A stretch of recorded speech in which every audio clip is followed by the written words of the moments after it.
曾经，亨利·保尔森作为高盛掌门人，是华尔街呼风唤雨、缔造辉煌的人物。在布什邀请他任财长时，他也曾经拒绝。最终，保尔森放弃了近4000万美金的天价年薪，来到华盛顿。2006年6月，保尔森宣誓就任美国财政部长，成了美国政府与总统、副总统、国务卿之后排位第4的大人物。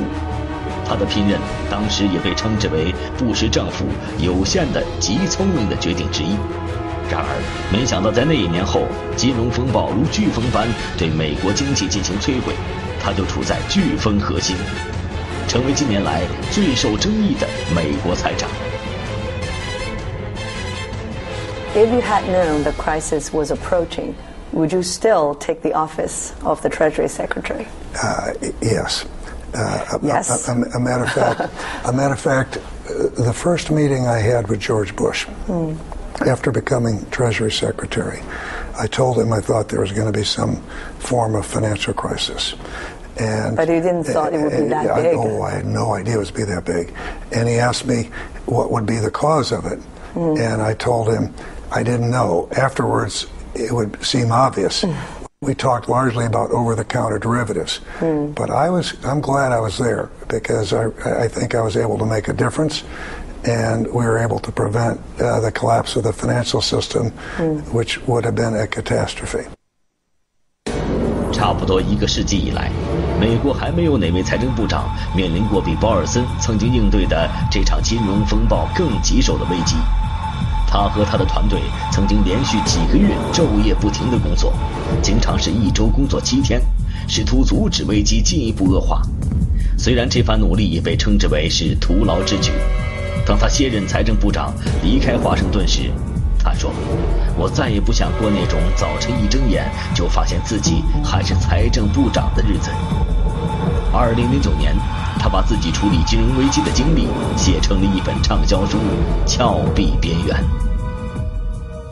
You wrote a wonderful book, but then describe to our TV audience what was it like to race against the collapse of financial system? You were having an invisible enemy, right? But it's everywhere. It was like boiling in oil. Boiling oil. For over 6 months. You know, the crisis really started in July of 2007, and beginning with Bear Stearns in March of 2008, it was very, very intense, and we raced from one thing to another, getting the authorities to stabilize Fannie and Freddie, you know, dealing with Lehman, AIG, the TARP, guaranteeing the money markets, and so. Did you panic at all?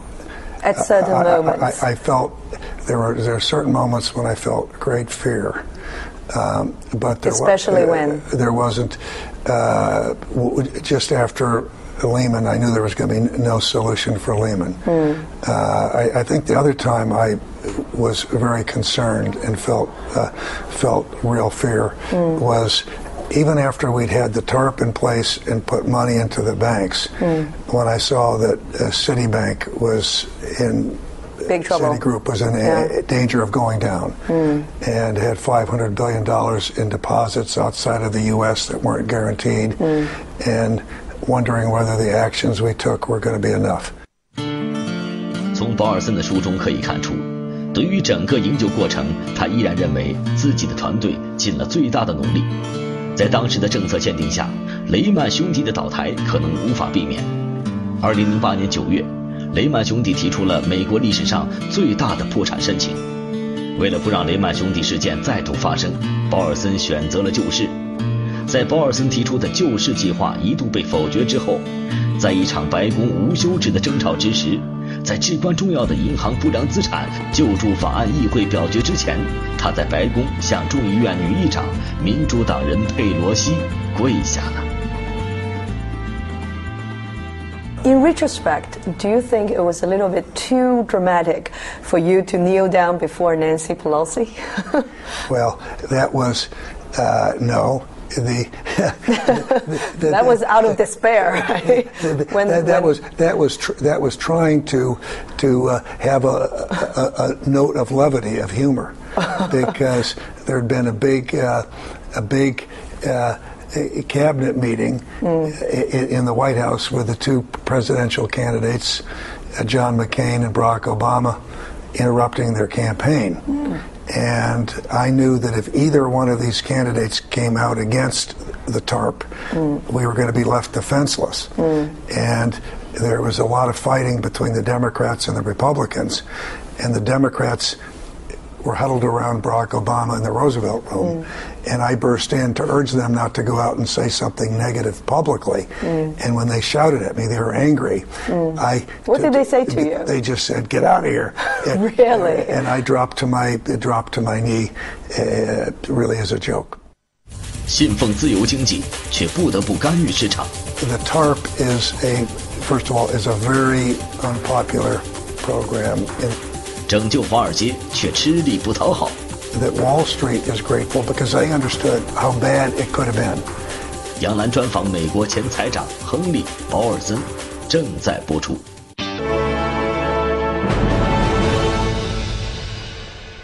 In retrospect, do you think it was ironic that you had to face the crisis that was created by Wall Street, of which you were part of? Were you worried or were you thrilled when the unregulated derivatives added to the bottom line of investment banks in the Wall Street and also to the executives' pockets? As a matter of fact, quite the opposite.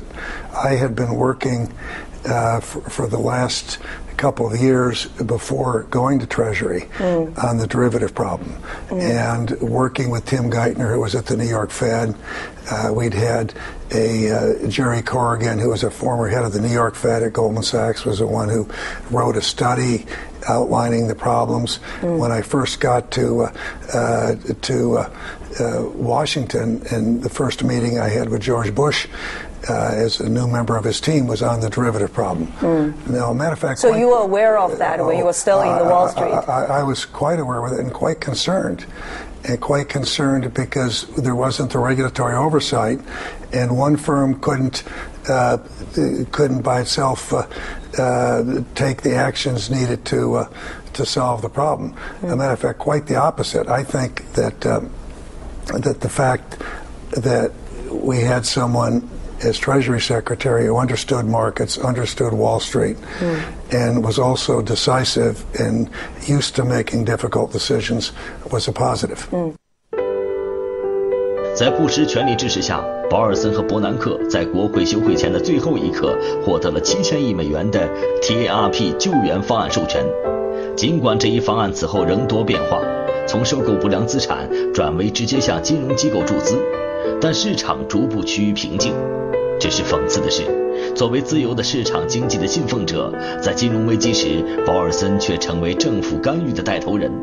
他不无懊恼地说，为了保护自由企业制度的资本主义，我成了永远让人想起政府干预和银行救助的一任财政部长。更讽刺的是，华尔街对他的作为也并不领情。Is the Wall Street very grateful for what you did? Are they all grateful? I would tell you, I think that the TARP first of all, is a very unpopular program in the United States. So you need to start there. That when I left office, I think 93% of the people were opposed to the TARP and 60% against torture. But yet I look at it and say that it was one of the most successful programs of all time. It prevented a financial disaster, and the government's going to get all the money back with a profit. I think there's probably a greater chance that Wall Street is grateful because they understood how bad it could have been. And that we were facing But Mr. Lewis of Merrill Lynch said you forced him into the deal. Facing an economic Armageddon. I think that a number of people were forced into the deal, and I think there are plenty of firms in Wall Street that failed. IndyMac, WAMU, So we've had a good number. Wachovia, Lehman Brothers, Bear Stearns was merged. So no one from Wall Street was happy with the financial crisis. I think Wall Street probably understands how close we came to going over the precipice.